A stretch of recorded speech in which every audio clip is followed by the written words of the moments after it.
You wrote an interesting article, what the Browns need to do to reach the Super Bowl next season. So take us through that, and that kind of let's go from there.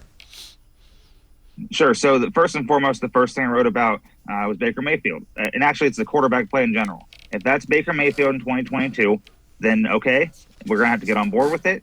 But he has to know himself, and he might want to stay off social media, that there's going to be high criticism of him and high expectations of him. So what he's going to have to do is play obviously way better, get back to 2020 form, a little bit of the 2018 form, mostly 2020 because that's when Stefanski was in the system. He was in Stefanski's system.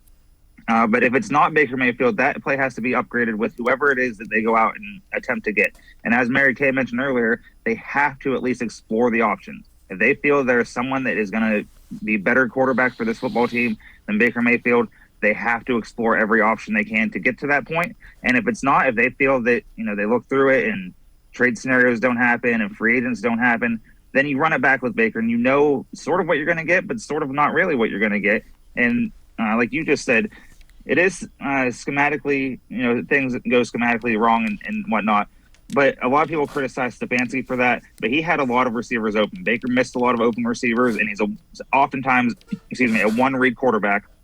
So if he wants to improve and he's the starter in 2022, he's going to have to play a lot better. And so a quarterback play overall, whether it's Baker Mayfield, a rookie in the draft, a veteran free agent, whoever it is, that has to be first and foremost most improved.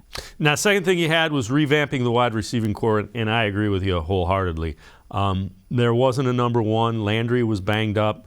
Landry, we can get into that a little bit later. He's likely, I think, if they renegotiate him, he'll come back at a lower dollar figure. I wouldn't be surprised if he would like to move on. He doesn't want his thing revamped. That wouldn't.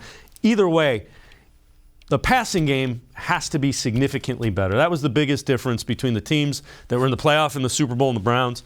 They had passing attacks. The Browns' passing attack struggled this year. Absolutely. And as you and Mary Kay talked about a little bit ago on the show, you had the Burrow and Chase. You had Stafford and Kupp. You had Josh Allen, Stephon Diggs. You have Patrick Mahomes and Kelsey and Tyreek Hill. All these teams have a 1-2 punch at quarterback, wide receiver, and the Browns simply do not have that. I think we put a lot of expectations on Donovan Peoples-Jones this year based off his phenomenal training camp.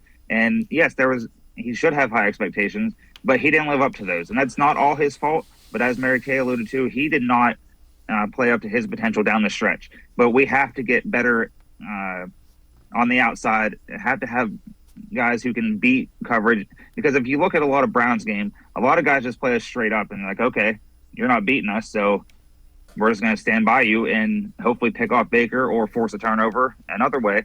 But yeah, we have to get faster. Have to get guys that can make plays, get a lot of separation. Because that's what a lot of this scheme is. Stefanski can only get them open so much, but they have to do their part and get open. But speed on the outside is what we desperately need, the people who can separate from defenders.